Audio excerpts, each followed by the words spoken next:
તો સીધા રાજકોટની મુલાકાતે જઈએ, જ્યાં વડાપ્રધાન નરેન્દ્ર મોદી હાલ રોડ શો કરી રહ્યા છે। તેમનો 800 મીટરનો આ રોડ શો જ્યાં રાજકોટમાં છે।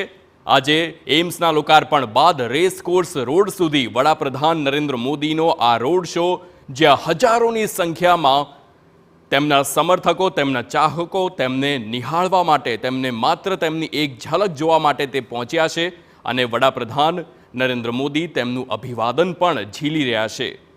તો 800 મીટરનો આ રોડ શો છે, જ્યાં વડાપ્રધાન નરેન્દ્ર મોદી તેમનો આ રોડ શો ચાલી રહ્યો છે અને આ રોડ શો દરમિયાન મોટી સંખ્યામાં રાજકોટવાસીઓ તેમનું સ્વાગત કરવા ત્યાં પહોંચ્યા છે।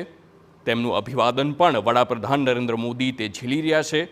ગણતરીના દિવસોમાં જ હવે લોકસભાની તે ચૂંટણીનું રણશીંગું પણ ફૂંકાવાનું છે અને તેવામાં રાજકોટની વડાપ્રધાન નરેન્દ્ર મોદીની આ મુલાકાત ખૂબ જ અગત્યની સાબિત થઈ રહી છે, કારણ કે રાજકોટને એમ્સની જે ભેટ આપી અને ત્યારબાદ હવે વડાપ્રધાનનું રાજકોટમાં સંબોધન તે લોકસભાની ચૂંટણી માટે પણ ઘણું અસરકારક રહેશે।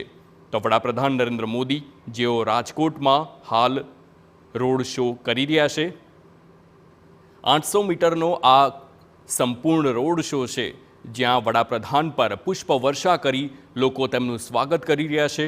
લોકો વિવિધ ભેટો આપવા પણ ઈચ્છી રહ્યા છે, પરંતુ સુરક્ષા બંદોબસ્તને ધ્યાનમાં રાખીને કેટલીક વખત ભેટોને સ્વીકારવામાં નથી આવતી, પરંતુ તેમ છતાં વડાપ્રધાન નરેન્દ્ર મોદી તે સંપૂર્ણ પ્રયાસ કરે છે કે એ તમામ ચાહકો, એ તમામ તેમના સમર્થકો જે વડાપ્રધાન તેમના કામથી તેમને ઓળખે છે, તેમને પસંદ કરે છે। સંવાદદાતા મોહિત રાજકોટથી ફોનલાઈન પર છે। મોહિત, જણાવશો, હાલ વડાપ્રધાન નરેન્દ્ર મોદીનો રોડ શો ચાલી રહ્યો છે, શું છે વધુ વિગતો? રાજકોટમાં એમ્સનું લોકાર્પણ કર્યા બાદ પ્રધાનમંત્રી નરેન્દ્ર મોદી છે તેઓ રાજકોટના જૂના એરપોર્ટ ખાતે પહોંચ્યા હતા ને ત્યારથી 800 મીટર સુધીનો એક રોડ શો છે તેનું આયોજન કરવામાં આવ્યું છે। અલગ અલગ 21 જેટલા જે સ્ટેજ છે તે તૈયાર કરવામાં આવ્યા છે, જેમાં વિવિધ સમાજના અગ્રણીઓ છે, વિવિધ સંસ્થાઓના અગ્રણીઓ છે તેમના દ્વારા અને રાજકોટ વાસીઓ દ્વારા તેનું અભિવાદન છે તે કરવામાં આવ્યું છે અને આ તમામ લોકોનું અભિવાદન ઝીલતા પ્રધાનમંત્રી નરેન્દ્ર મોદી છે તે હવે રેસકોર્સ ગ્રાઉન્ડ ખાતે પહોંચશે, જ્યાં 48,000 કરોડ રૂપિયાના જે વિવિધ વિભાગના જે વિકાસ કાર્યો છે તેને લીલી ઝંડી તેમના દ્વારા આપવામાં આવશે। સૌથી મહત્વની વાત છે કે સવારથી જ જે લોકોમાં એક ઉત્સુકતા તે જોવા મળી હતી।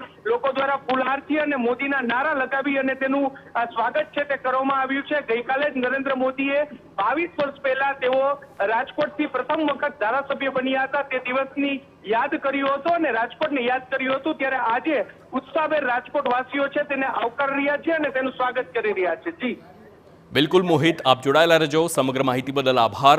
તો હાલ રાજકોટમાં રેસકોર્સ ગ્રાઉન્ડ ખાતે એ તમામ તૈયારીઓ થઈ ચૂકી છે અને હવે થોડીક જ વારમાં વડાપ્રધાન નરેન્દ્ર મોદી સભા સંબોધશે।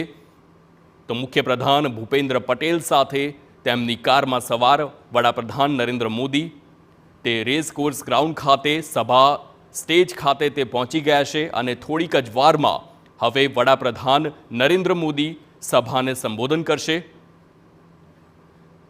વડાપ્રધાનને સાંભળવા, વડાપ્રધાનની એક ઝલક જોવા માટે હજારોની સંખ્યામાં તેમના સમર્થકો, તેમના ચાહકો હાલ રાજકોટમાં છે। રાજકોટમાં સૌરાષ્ટ્રભરથી લોકો આવ્યા છે, જ્યાં વડાપ્રધાનનું સંબોધન છે। લોકસભાની ચૂંટણીને હવે ગણતરીના દિવસો બાકી છે, તેનું રણશીંગું પણ હવે થોડાક જ દિવસમાં ઔપચારિક રીતે તે ફૂંકાઈ જશે, ત્યારે વડાપ્રધાન નરેન્દ્ર મોદીની આ રાજકોટ મુલાકાત અને રાજકોટથી 48,000 કરોડના વિકાસ કાર્યોની ગુજરાતને ભેટ આ ખૂબ જ અગત્યની સાબિત થશે। તો વડાપ્રધાન હાલ રાજકોટમાં રેસકોર્સ ગ્રાઉન્ડ ખાતે પહોંચ્યા છે। લોકો મોદી મોદીના નારા પણ લગાવી રહ્યા છે। વડાપ્રધાન નરેન્દ્ર મોદી પણ પ્રયાસ કરે છે કે તેઓ તમામ તેમના જે સમર્થકો છે, તેમના ચાહકો છે, તેમનું અભિવાદન ઝીલે, તમામ લોકો તેમને જોઈ શકે તેનો પણ પ્રયત્ન થઈ રહ્યો છે। સાથે જ ભૂપેન્દ્ર પટેલ અને CR પાટીલ પણ તેમની સાથે ઉપસ્થિત છે।